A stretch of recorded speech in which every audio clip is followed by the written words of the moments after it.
On December 7th, 1941, what was the greatest threat in the world? I want you to think about that for just a moment. And I know that we can't really interact, of course. This is a podcast, so I'm going to have to play your side of the street. In some of you, oh my goodness, I hate history. I hate the dates and the places and the memory. I was once like you. Some of you love it, and you immediately recognize December 7th as the day that a location, a nice beach, harbor, became an event, Pearl Harbor. And so as you think about 1941's greatest threat, I want to introduce myself. My name is Andrew Green. This is the Idea Collision. If you've never been in before, this is where we combine history or politics or science. So all these different things, we try to bring some things together. And I'm continuing talking about Ukraine, and we'll get to Ukraine as we talk about 1941 and Pearl Harbor. And you're like, wow, what in the world? Yeah, that's what we do here. But try to come out with something really valuable to individuals because, well, 1941 doesn't really mean a lot to me individually. We're, 80 years removed from over 80 years removed from that. Well, if you hear the question, you might recognize that that's a trick question. What is the greatest? Because we know that what's going on in Europe with Adolf Hitler and the Nazis. And yet, an event in which 8 battleships were destroyed, 3 destroyers, 200 aircraft, a bunch of smaller ships, 1,300 people were killed, and only Japan only lost like 100 or something like that people in the whole thing. You would go, wow, that's the event that got us into World War II. All the stuff which we knew about, by the way, that Adolf Hitler was doing. Maybe we didn't know quite the lengths, but we knew he was doing it. We had photos. That didn't get us into the war. We identified Pearl Harbor as the most obvious threat. And Japan as the most visible thing. And that's what we do. We have a strong reaction to what is visible. We mistake the visible for the most dangerous. I want to talk about one of the first statements that God makes in our Bible. He's speaking after man has disobeyed, and he's kind of sorting everything out.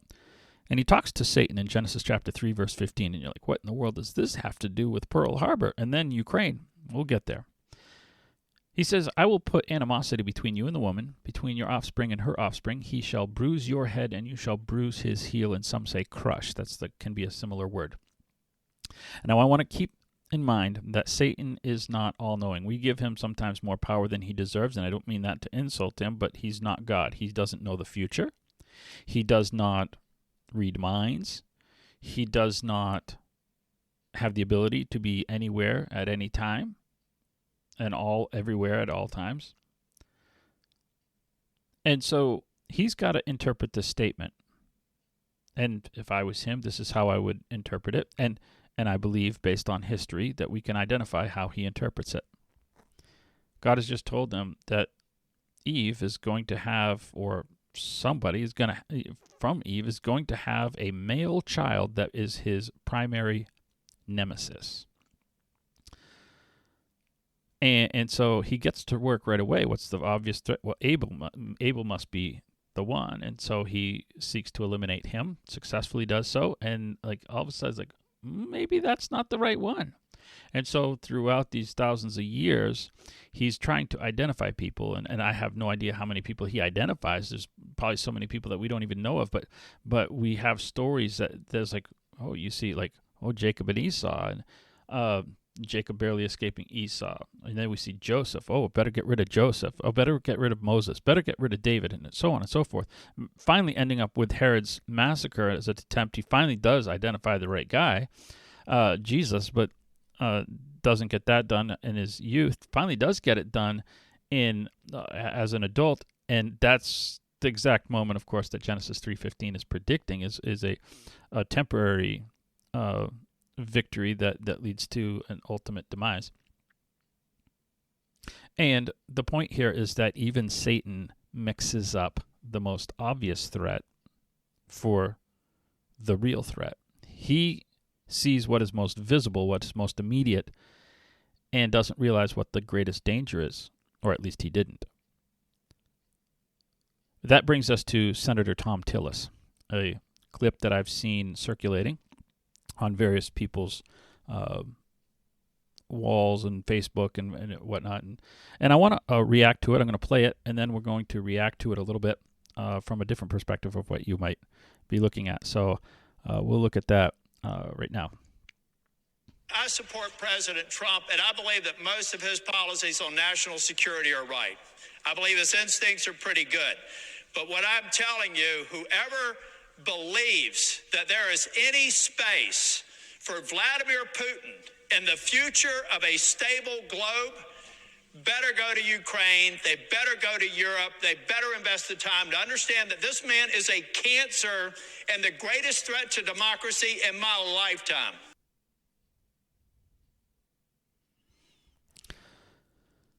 Okay, a lot to unpack here. A while ago, I talked about confirmation bias and cognitive dissonance. Those two things were, I believe, my 5th podcast. I want to talk about confirmation bias, though. Last week we mentioned cognitive dissonance, but this week I want to go back to the idea of confirmation bias. Probably a really good recent example I had of confirmation bias was in a discussion of the Shroud of Turin I was listening to, which is a Shroud of Turin, if you've not, or if you've only heard of it, it's a nice piece of artwork from like the 1400s, and it is alleged to depict Christ, and the miracle of his resurrection, and anyway. Not to get into the Shroud of Turin discussion today, but so they were talking about this great discovery, and so of all people they quoted Mel Gibson, the esteemed Mel Gibson, and Mel Gibson, the same Mel Gibson who once denied that the Holocaust ever happened.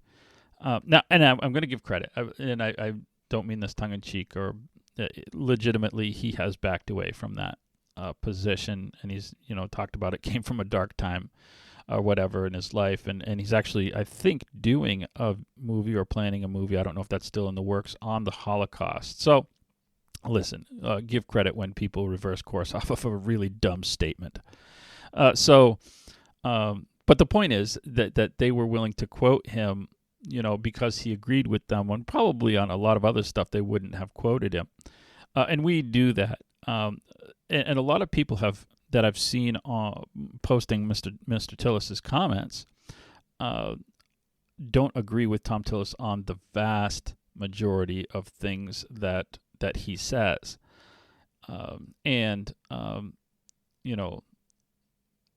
fact, that's the reason I played the whole selection that I played, is that a lot of people that quote him don't agree with the first statement he opens up with, so they'll cut that short. They cut it so that you don't hear the first 7 seconds or whatever of that clip, which is where he says, "I agree with Donald Trump on most things on international policy." Now, this is not a Donald Trump post. I don't want you to think of that. This is not pro or anti-Donald Trump. This is a spiritual podcast, so please get that. But my point is that the people that quote this and cut this up so that it doesn't agree with Donald Trump, because they want the part that agrees with them, but they don't want the part that disagrees with them. That is confirmation bias. And so I want to go back to the real threat in 1941. That's what our discussion is. See, what I did was I kind of button hooked you a little bit because you thought likely that this was a discussion about Hitler was obviously the real threat versus Japan, and certainly Hitler was much greater, and that we didn't get into the war with over Hitler, which we should have if we were going to get into it. But really, the real threat in the world wasn't even Adolf Hitler. Let's do some math. Adolf Hitler came to power, I believe, in 1933. In that year, he built the first war camp. I don't know if they started executing people right away or if it was just a war camp and later the executions came. I don't know. But by 1937, there were 3 operating. So Dachau is the first one, and I forget Birkenau, and I forget there's a third one. By 1937, they were in full swing before, they certainly were in full swing before we entered the war. The number most associated with him is either 6 or 7 million civilian innocent deaths. This is not including like the ones who were killed in bombings of Berlin or London or whatever, or not Berlin, London or Paris or whatever. So these are the people that get rounded up. They are not just Jews, primarily Jews, about 6 million Jews probably, but there's also gypsies. He didn't like gypsies for some reason, and he didn't like homosexuals. He exterminated them. He didn't like communists. He exterminated them.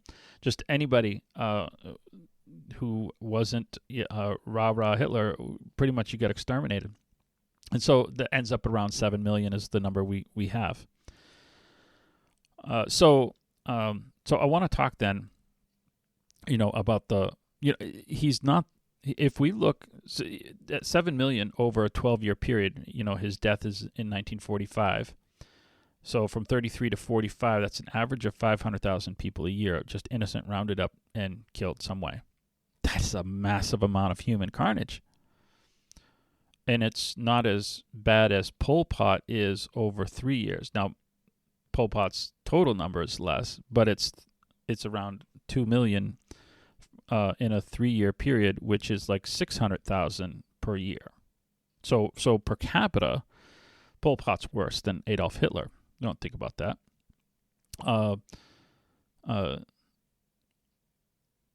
But a year before Adolf Hitler, or 2 years before Adolf Hitler comes to power, so from 1932-ish to 1933, 1 year, a guy by the name of Joseph Stalin, you might have heard of him, had a forced famine, primarily impacted Ukraine, but it impacted other places like Siberia and other places that had a strong national identity, and he starved them to death, literally. There are various estimates, but possibly as many as like 8 million people in a 1 year, 1.5 year period. That's more than Adolf Hitler did in a 12-year period. What a concentrated death. Over his entire reign, Joseph Stalin may have executed innocent civilians totaling 25 million people. 30 years, 3 decades. That's a rate almost twice as much as Joseph Stalin for 3 decades, not just for a short period of time, not just for 12 years, but twice that, right? It's twice the danger to human life as Adolf Hitler.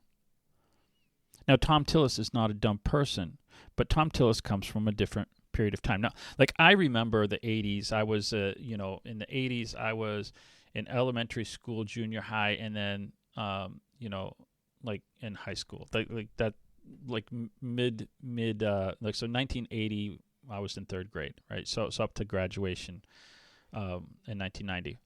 So I remember the Soviet scare as a young kid. And they were going to drop the bomb, and it was going to be World War III and all that. I remember that as a kid. Tom Tillis is older than me, so he remembers that as college, like high school, college, and young adult.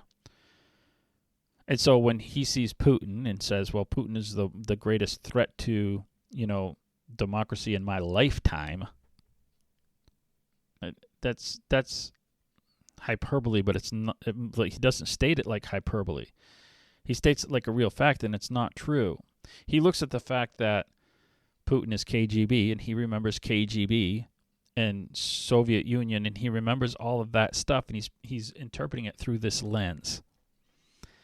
And Ukraine has shown that Russia is not the power it used to be. It's not the Soviet Union. It isn't.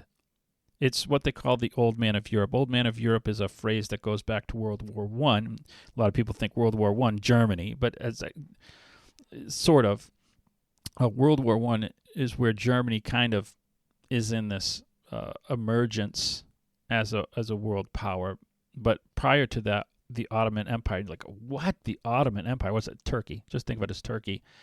And an empire that had governed from Turkey since like the 1300s is declining. And this will be when it really is no more, along with Prussia.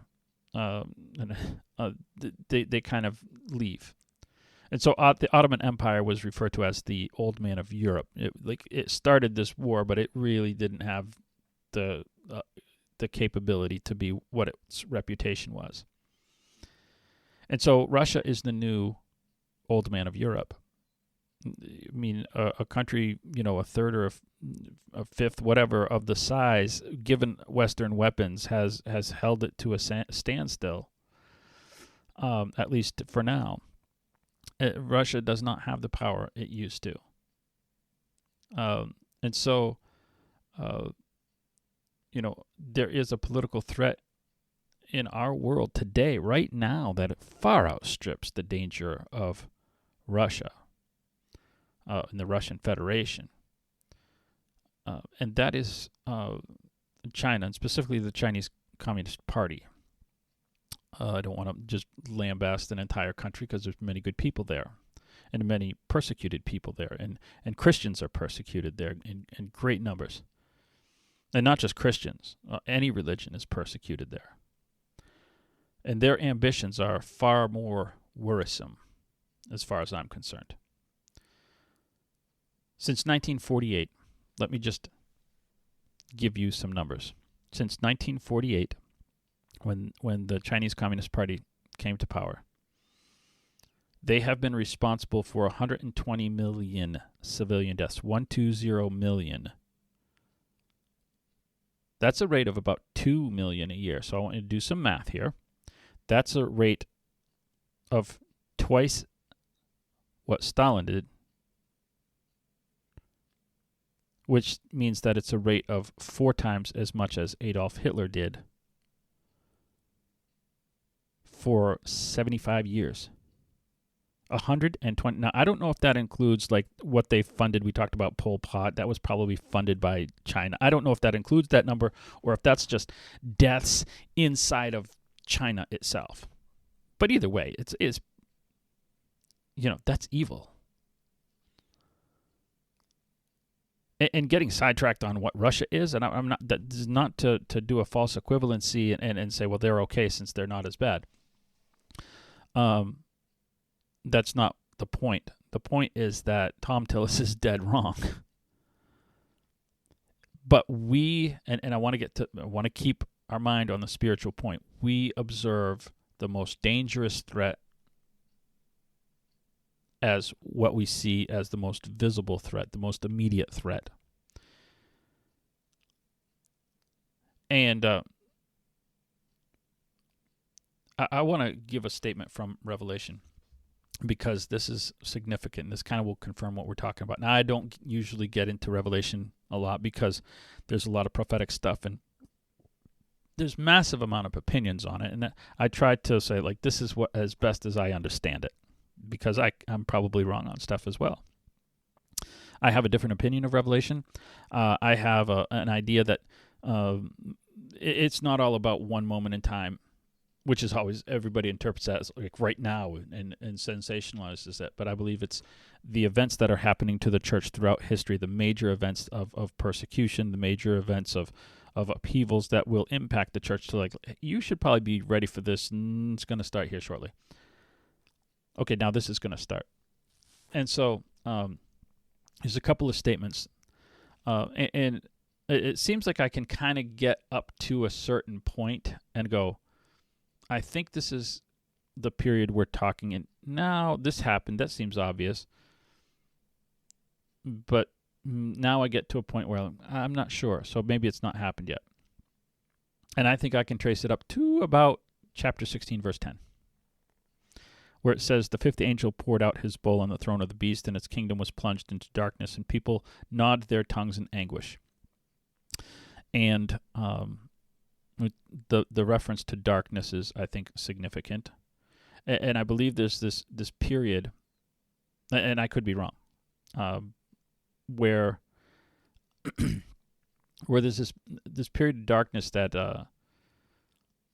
I'm not sure exactly if it's talking about the French Revolution, just before, just after, and these are what they call bowl or vials of punishment for people who have persecuted Christians, and so there's the French Revolution really took people out of power that had been persecuting Christians. Now the French Revolution persecuted Christians also, and they will get theirs. But those who had been responsible for massive persecution of Christians now also feel some of that suffering. But it also then plunges into darkness as Europe's now has a new darkness called atheism spreading after the French Revolution. Atheism really didn't exist before. At the most, they had a thing called deism. Well, darkness gets worse. Starting in 1848, there's this thing called the Communist Manifesto that adds to the darkness. And then we get to, I'm not sure, but let's stay in Europe before we get a little bit further to what I definitely don't identify, at least with specifics. J.D. Vance had a speech in Europe, Munich, and he talked about some of the darkness in Europe. And he talked about some of the abuses, like in Scotland, just one example, where you can be arrested in your own home for praying in your own home if your home is within 500 feet of like an abortion clinic or some similar distance. And also your neighbors are encouraged to rat you out if they think, oh, there's this guy, I think he's religious. You might want to check him out. He's probably praying in his house. And then you can go and be arrested for praying in your own home. That's dark. That's the kind of thing like NATO was actually formed to prevent in the spread of the Soviet Union. And now it's happening in Europe by the people that are against the Soviet Union. So Revelation chapter 16 verse 12 says this, the sixth angel poured out his bowl on the great river Euphrates, and its water was dried up to prepare the way for the kings of the east. So this is the decline of the Middle East. He's talking about the decline of the Middle East,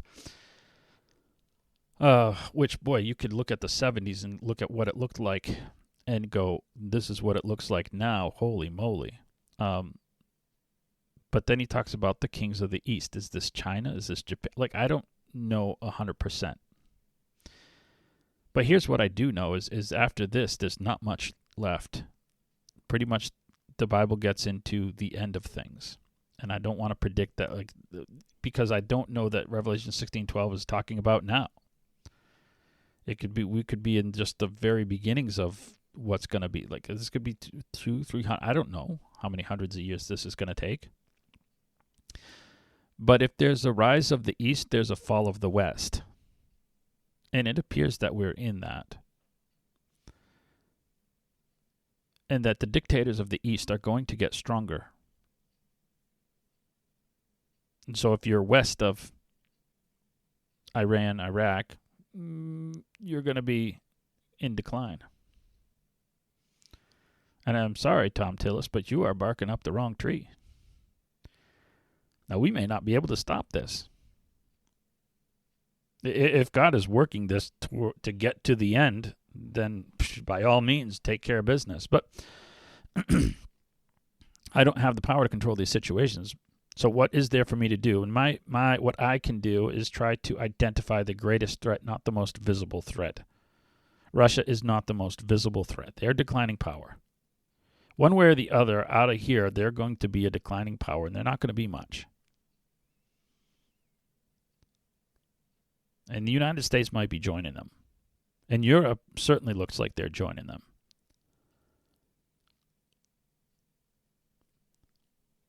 A missionary that I served alongside of, he was from Belarus, and I was in Ukraine, and he served with me for a couple of years in Ukraine, said something that I've held as a very sage piece of advice.